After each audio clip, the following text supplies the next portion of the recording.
যে শাকিব খানের আশেপাশে একটু চোখ দিতে হবে, কারণ আমার ট্রেলারটা খুব ভালো লেগেছে। এন্ড ট্রেলারটা দেখে আমার প্রথম দিন থেকে আসার ইচ্ছা ছিল।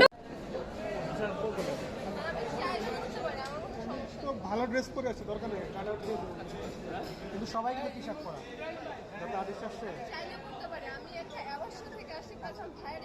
আচ্ছা আচ্ছা আচ্ছা। অরুণব মামুনকে তো আমি ছোটবেলা থেকেই, সে আমার one of the favourite director. তার কাজ আমি সবসময় দেখি, আর তার সাথে এখানে সাকিব খান আছে।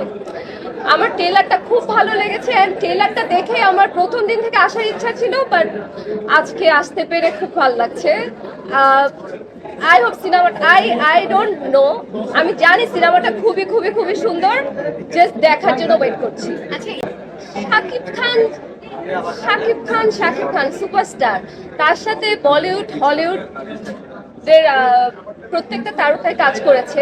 বলিউড থেকেও সে নায়িকা নিয়েছে, হলিউড থেকেও সে নায়িকা নিয়েছে, বাংলাদেশের সাথে সে কাজ করছে।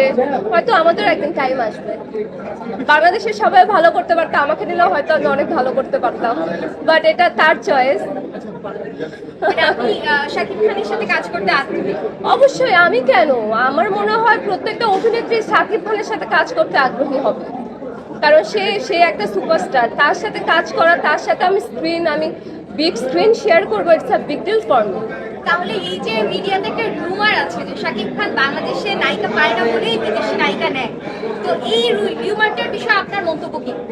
তাহলে আমি শাকিব খানকে বলবো যে শাকিব খানের আশেপাশে একটু চোখ দিতে হবে, কারণ বাংলাদেশে অনেক সুন্দর সুন্দর মেয়ে আছে, অনেক সুন্দর সুন্দর নায়িকা আছে। সে আসলে আমি যদি বলি, আমি দেখেছি সে অনেক মেয়েদেরকে নায়িকা বানিয়েছে, তার জন্য অনেক মেয়ের ক্যারিয়ার সে তৈরি করেছে। সো অবশ্যই সে করেছে, আর সে আরো করবে। আমার কাছে অবশ্যই এটা ভাঙতে হবে, কারণ আমার কাছে মনে হয় বাংলাদেশে যদি ঢালিউডে আমাদের এই ইন্ডাস্ট্রিতে সিন্ডিকেট থাকে, তাহলে নতুন মানুষরা নতুন রাইজিং স্টার হতে পারবে না। সিন্ডিকেটটা ভেঙে যারা প্রপার ট্যালেন্টেড, ওদেরকে জায়গা দিতে হবে, ওদের সাথে কাজ করতে হবে। অ্যান্ড বাংলাদেশে অনেক ভালো ভালো গুণী অভিনেতা অভিনেত্রী আছে, তাদেরকে চান্স দিতে হবে, বড় বড় প্রোডাকশনে চান্স দিতে হবে, তাহলে রাইজিং স্টার উঠে আসবে।